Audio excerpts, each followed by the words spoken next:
Hi everyone, and welcome to this week's self-care video. I hope you enjoyed the last couple of weeks and you're getting on great with your self-care.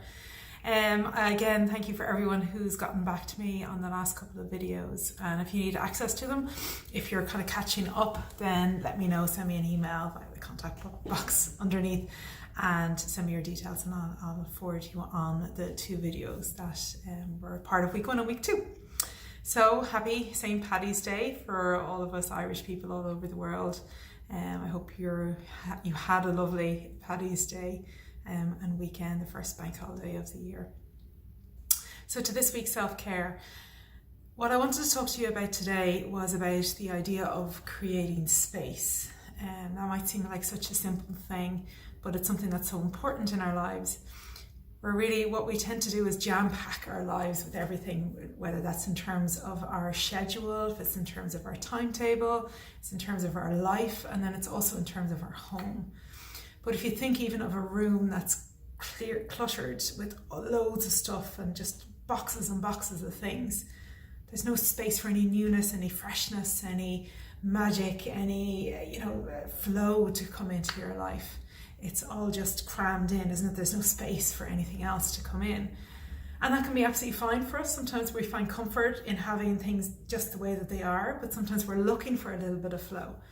And you've all heard of, spring is a great time to clutter clear, because it's that turning of the wheels, that turning of nature, which we're slowly kind of coming out of that hibernation of winter into spring, and we've got a little bit more energy, and we're looking to open our windows, we're looking to invite fresh things into our lives.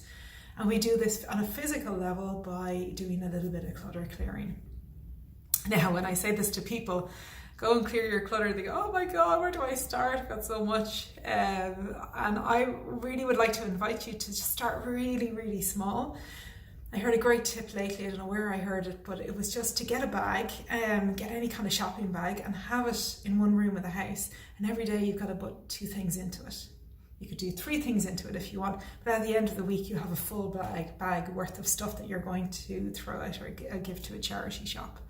And I think that's a really easy, simple way, less overwhelming way to help to clear our clutter. So you could try something like that. Or you could start with a drawer, or you could start with some Feng Shui. Now, I don't know if any of you have heard of Feng Shui before, but I find it absolutely brilliant. Now, I'm not an expert by any means. I'm very much a beginner and a learner about it, but it makes an awful lot of sense to me. When I find that my life becomes a little bit stagnant and I'm looking for some newness and freshness into my life, I will always go to what's called my Feng Shui bag or my Feng Shui map, and I'll work on that corresponding area of my home. And that will often lead me to new inspiration or new ideas, or something will happen to help to bring that flow into our lives, my life. And what I've done today is I'm going to share with you a Feng Shui Bagua again down below. You've got a link to a PDF, and it's very, very simple. So if you want to go off and download that, or just even download that on your phone or print it off, because I want to show you a little bit about how it works. Now, obviously this is very hard to read probably, but it's a very simple grid system. And if you say that your door is here, then these are the corresponding areas of your life. So you see my door here behind me, that is here. So we put that on the map here. Then it would say that my far left-hand corner, this corner here, is my wealth and abundance, which is actually the area that I'm recording this video in. My relationship corner of this room would be over there, where Seamus the Buddha sits laughing a lot.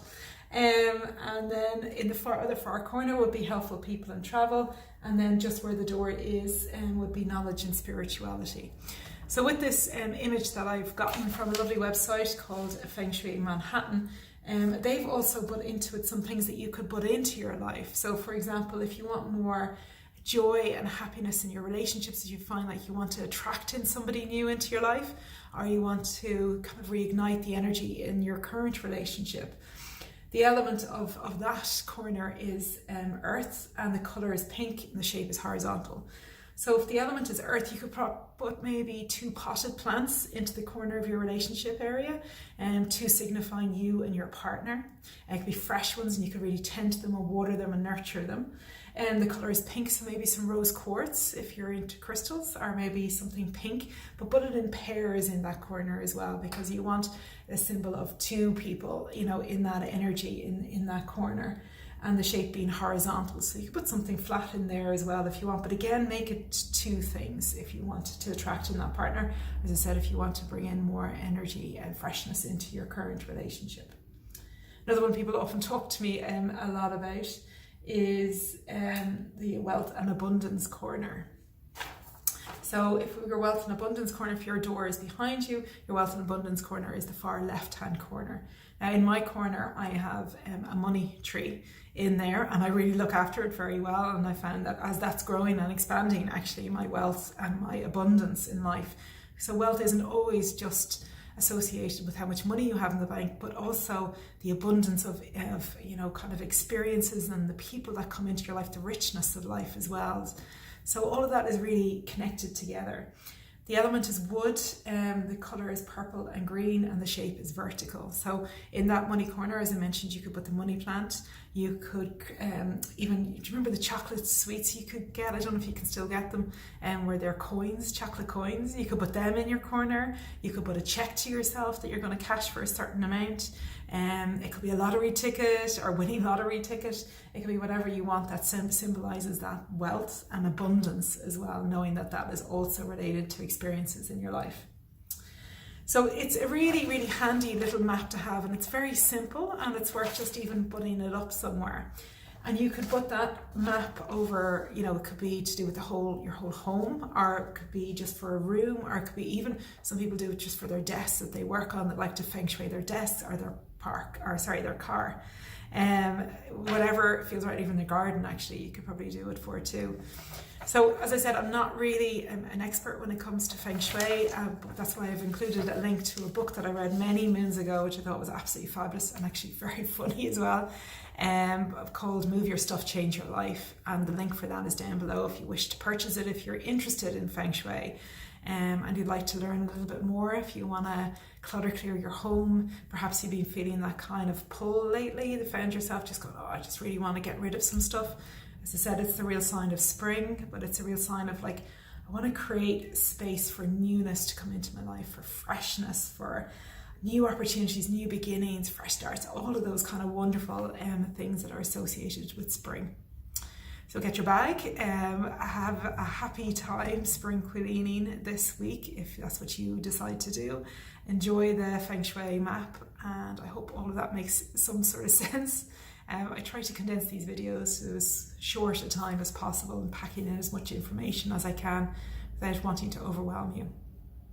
So that's it for today. I hope you have a lovely week ahead, and I'll see you again next Wednesday in your inbox.